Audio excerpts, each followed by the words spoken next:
Bonjour à toutes et à tous, j'espère que vous allez bien. Aujourd'hui, je vous propose un épisode un peu particulier, une rétrospective de la saison 1 de The Grind Game.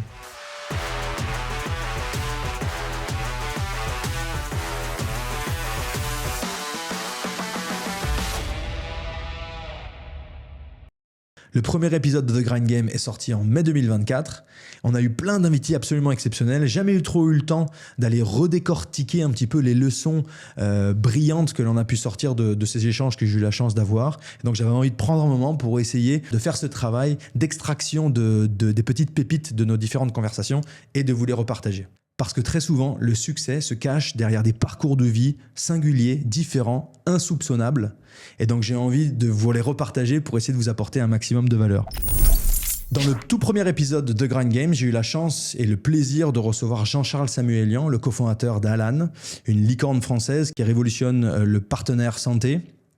Une mutuelle d'assurance qui révolutionne l'accompagnement de la santé des salariés. Et Jean-Charles nous a fait le plaisir d'échanger avec moi sur certains aspects de sa carrière, de la construction d'Alan.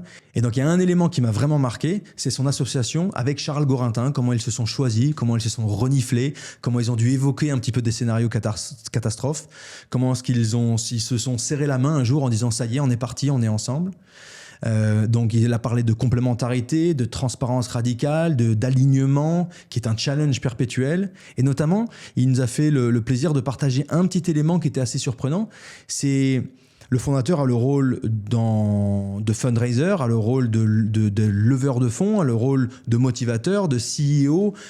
Il doit embarquer tout le monde dans son aventure. Et donc forcément que le fondateur ou le cofondateur va capter pas mal de lumière et que dans un duo, il faut une tête d'affiche. Et c'est quand même compliqué de tout le temps perpétuellement être à deux quand on est mis en avant par les médias, quand on est mis en avant en interne. Et il parlait des petites frictions qu'il avait pu avoir avec notamment peut-être l'entourage autour qui était un petit peu frustré du manque d'exposition médiatique de Charles par rapport à Jean-Charles. Et j'ai trouvé ça très vulnérable et très transparent et très sympathique de sa part de se dire d'expliquer ce passage-là obligé et finalement le besoin aussi de dire que celui qui capte la lumière c'est juste que c'est son rôle, ça ne veut pas dire qu'il est mieux ou moins bien que les autres. Jean-Charles a énormément mis en valeur les qualités techniques de Charles qui sont absolument exceptionnelles. Et pour ça, ils ont eu besoin aussi de crever des abcès, de pouvoir être transparents, de pouvoir être sincères entre eux. J'ai trouvé ça très très intéressant. Et ensuite, il y a vraiment un moment génial que j'ai aimé que Jean-Charles décrive, c'est que dans mon aventure avec Teampact, j'ai eu la chance de rencontrer Nikola Karabatic, le GOAT du handball, vraiment un personnage extrêmement fascinant, fin, précis. Je comprends mieux comment il a gagné 22 titres en 22 ans de carrière. Et Jean-Charles, c'est vraiment quelqu'un d'extrêmement réfléchi, avec qui j'ai une relation amicale qui me plaît beaucoup. Quelqu'un qui est dans une idée de développement perpétuel constant, qui a un très bon radar humain, je trouve, et qui a vraiment envie d'échanger sur ces symboles d'excellence, tout comme Nicolas. Et quand j'ai voulu que ces deux monstres-là se rencontrent, je me suis rendu compte pourquoi Teampact était tellement pertinent, parce que finalement c'est deux mondes qui se parlent trop peu, pas du tout assez, parce qu'il y a une espèce de syndrome de l'imposteur bilatéral. Un Jean-Charles qui me dit mais avec plaisir moi pour rencontrer Nicolas, mais peut-être que ça va l'embêter, j'ai pas envie de lui faire perdre son temps, je sais pas si c'est exactement son centre d'intérêt. Et un Nicolas qui me dit mais avec grand plaisir pour rencontrer Jean-Charles. Mais j'ai pas trop envie de passer pour un idiot parce que je suis pas tout à fait sûr d'être pertinent pour ces sujets de boîte. J'ai dit mais d'une, Jean-Charles, tu dois pas lui expliquer comment jouer au handball, ou Nicolas, tu dois pas lui expliquer comment construire une boîte. J'ai envie que vous vous retrouviez sur un échange sur l'excellence individuelle. Et ces rendez-vous qui devaient durer 1 heure a duré 3 heures parce que ils se sont retrouvés face à face avec le même langage, avec les mêmes challenges, avec les mêmes sources d'inspiration, mais aussi les mêmes recettes du succès. Et donc énormément de parallèles et énormément de vases communicants entre ces deux mondes qui, par ma plus grande frustration, ne se parlent que trop peu, et pourtant extrêmement similaires. Et donc cet échange avec Jean-Charles a été précieux. On est très très fiers d'être investisseurs dans Alan et de voir leur succès fulgurant, que l'on souhaite encore être encore plus important dans les prochaines années. Le deuxième épisode de The Grind Game, j'étais à Toulouse et j'ai pu accueillir mon ancien coéquipier et ami Vincent Clerc, international français de rugby, joueur symbolique et joueur incroyable du Stade Toulousain notamment, D'abord, il a commencé sa carrière au FC Grenoble, puis au Stade Toulousain. C'est là où il a connu le sacre. Champion de France, champion d'Europe, international, grand chelem, en veux-tu, en voilà, pour finalement finir sa carrière au RC Toulon. Meilleur marqueur de l'histoire du top 14. Une personnalité extrêmement attachante, un bourreau de travail. Et dans cette discussion, j'ai adoré plusieurs choses. J'ai adoré sa façon de célébrer le succès collectif. J'ai adoré son mental de champion que l'on a retrouvé dans un moment qui est très The Grind Game, mais qui n'est pas celui que l'on pense. On peut penser à la discipline énorme dans l'entraînement, dans le dépassement de soi, dans les grands matchs, les grands moments. Mais là où je l'ai trouvé très impressionnant, c'est quand il a parlé de ses blessures à répétition. Le pauvre n'a pas été ménagé. Je crois qu'il s'est fracturé la cheville, le tibia péroné, à des moments assez incroyables. Je me souviens, c'était une blessure avec mon ancien coéquipier de Clermont, Aurélien Rougerie, dans un match au stadium Clermont contre Toulouse. Et ce que j'ai adoré dans notre discussion avec Vincent, c'est finalement le masque qui lui est tombé sur le visage quand il a parlé de sa façon de se sortir de ce gouffre qu'est la blessure. Il a réagi comme un champion dans sa réathlétisation. Il a réagi comme l'immense champion qu'il est au moment où il était le plus bas, pas au moment où il était le plus haut. J'ai adoré la façon dont il a décrit, la façon dont il s'est entouré des meilleurs, dont il a fait des efforts supplémentaires, dont il est allé chercher une réhabilitation et notamment il est allé s'entraîner aux États-Unis pour des techniques de sprint. Il en a profité pour ouvrir les yeux, s'ouvrir l'esprit, travailler encore plus dur, absolument d'arrache-pied. Et c'est là où je trouve que Vincent Clerc est un immense champion, c'est qu'il n'a pas été testé, l'immense champion, il n'est pas que testé quand tout brille, il est testé quand tout va mal. Et sa façon de concevoir sa route vers la réhabilitation et vers sa rééducation après ses blessures gravissimes, j'ai vraiment vu l'immense champion qu'il est. Et en fait, le reste n'est qu'une conséquence de toute cette discipline et ce drive qu'il a. J'ai adoré aussi quand il parlait d'avoir une forme physique à la hauteur de son ambition, que ce soit comme athlète, mais que ce soit comme entrepreneur aussi. Il réussit extrêmement bien et je lui souhaite encore plein de réussites, mais pour ça, il a besoin d'être en forme, il a besoin d'être équilibré, il a besoin d'être plein de vitalité. J'ai adoré cette conversation avec Vincent, qui est un personnage attachant, très différent, quelqu'un qui dégage une telle ambition, un tel drive, une telle motivation qu'on a simplement envie de le suivre, et accessoirement, quelqu'un de particulièrement souriant, dynamique et gentil.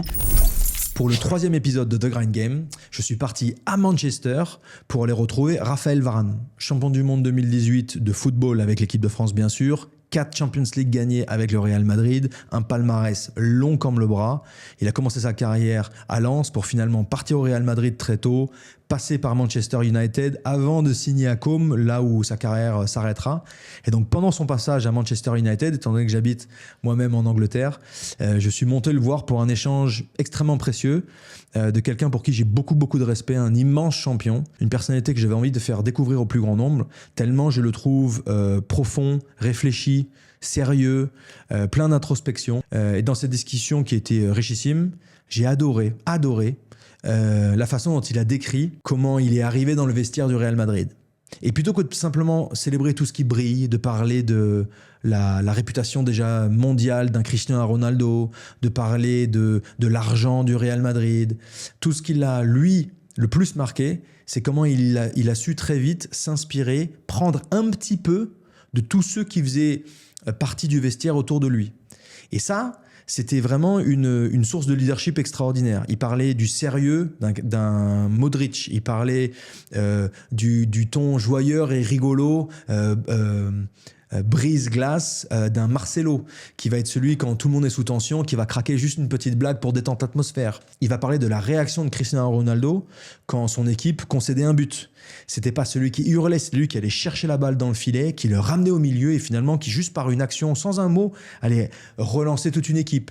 Il parlait de la façon dont un Sergio Ramos, un défenseur, attaquait ses matchs, dans ses duels, allait vouloir avoir une action fulgurante tout de suite. Et donc ça, j'ai trouvé ça très précieux, extrêmement intéressant de voir que finalement, des fois, la quête d'excellence, elle se retrouve aussi dans les grands champions qui sont des éponges, qui sont capables de s'inspirer de l'excellence qu'ils ont la chance de traverser et de côtoyer pendant leur carrière. Encore faut-il s'en rendre compte, encore faut-il avoir l'humilité pour se dire qu'on a besoin d'apprendre de tous, tout le temps, non-stop.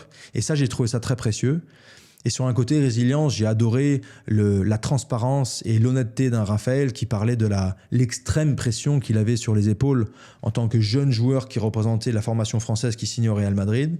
mais à la fois la beauté d'un sacre en Coupe du Monde avec l'équipe de France en 2018, ce n'était juste une conséquence de l'ultra talent, l'ultra esprit d'équipe et l'ultra confiance née grâce à cette dynamique positive.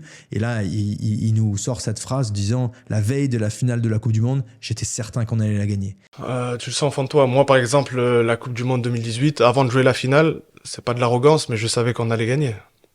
À partir du moment où il se passe quelque chose collectivement, tu te sens invincible. Ça, c'est fort, c'est un état de flow collectif que l'on espère tous tutoyer un jour.